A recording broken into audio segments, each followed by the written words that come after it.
Tukiongea kuhusu mindset, kuna kisa kimoja cha mtu ambaye alikuwa ana uwezo mkubwa wa kufanya biashara, lakini mindset yake alikuwa hajioni kama mfanya biashara. Kuna hadithi ya ombaomba mmoja, alikuwa anachukua kopo lake lile ambalo watu wanampa hela, akaenda kuliweka karibu na station ya treni.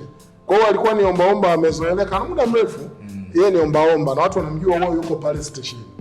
Kwa hiyo ameomba kwa muda mrefu sana, watu wakija wenye nacho wanampa, ambao hawana wanampita, wenye nacho wanampa, ikawa ndio shughuli yake, yeye ni ombaomba.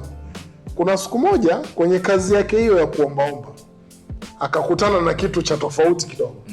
Alikuja mfanya biashara ambaye anaenda kupanda treni. Alipofika akamwambia, naomba nisaidie baba. Akamwambia, nikusaidie? Akamwambia, tuongee kidogo. Nadhani nikiongea naweza nikakusaidia. Wewe umeomba kwa muda gani? Yaani hapa wewe umekaa unaomba kwa muda gani? Maana nimekuona mara nyingi, muda mrefu nimekuona. Akasema, nimeomba muda mrefu, sina uwezo wa kufanya chochote, naomba tu msaada. Akamwambia, sasa wewe si ombaomba, mimi ni mfanya biashara. Mimi naamini kwenye kitu kinaitwa exchange. Mfanya biashara siwezi kutoa hela yangu nikakupa, alafu wewe usinipe kitu. Kwa hiyo mimi nikikupa hela wewe utanipa nini? Na ikiwa wewe unapewa tu, hautoi, unadhani bado una haki ya kupokea bila kutoa? Yaani unaona kabisa imekaa sawa. Yaani wewe unapewaga, wewe unapewa, ila wewe hujawahi kutoa. Unadhani ni kitu kimekaa vizuri? Akamwambia, sasa sikiliza. Mimi ungekuwa na cha kunipa na mimi ningekupa, kwa sababu I'm a businessman. Ila ukiondoka katafakari maneno yangu. Siwezi kukupa wewe mpaka uwe na cha kunipa. Ndio. Akaondoka yule mfanyabiashara.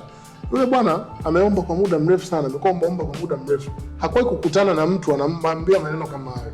Amezoea tu mtu kama hana hampi, anaenda. Mtu kama anacho anampa. Sasa alivyorudi nyumbani, yale maneno yakawa yanamrudia kichwani. Hivi yule bwana alikuwa anazungumza. Kwa nini yani alikuwa anazungumza kitu gani?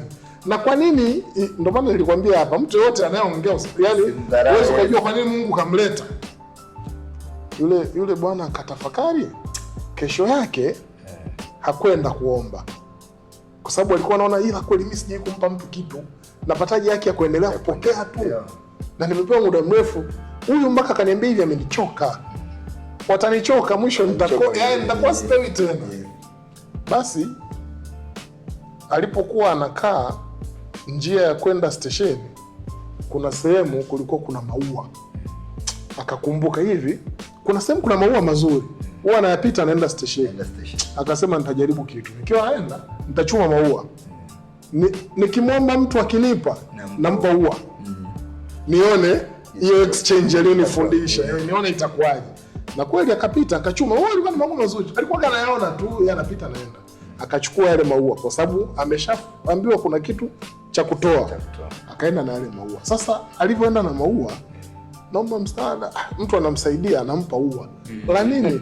Utapelekea mtu huko unakoenda, mtu unayempenda utampelekea huko unakoenda. Sasa akaanza kuona maajabu.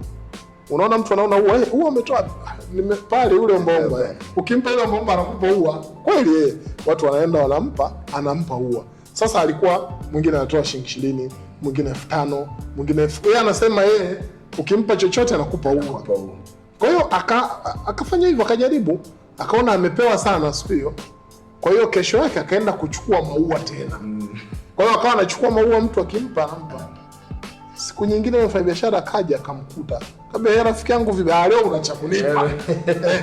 Kwa hiyo nikupe shilingi ngapi unipe? Akasema, mimi ukinipa chochote nakupa ua. Kaambia, sikiliza, uwezi ukatoa ua kwa chochote. Hebu sema watu wakupe shilingi ngapi utoe ua.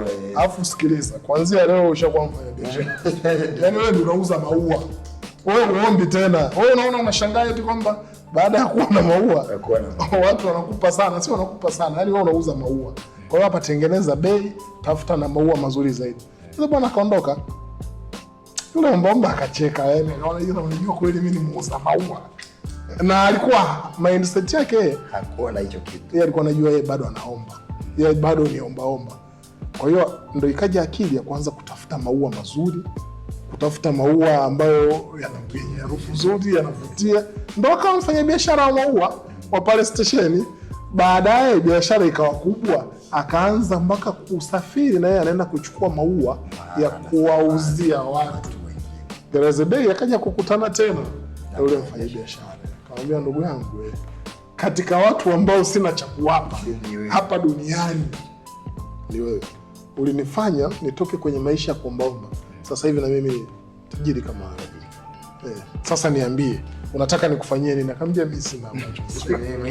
Mimi kama nilikwambia hivyo, nilikwambia ni fact, ila sijui kwa nini Mungu aliniambia nikwambie hivyo. Kama nimekusaidia, ndio impact yenyewe. Nimekumbuka hiyo hadithi.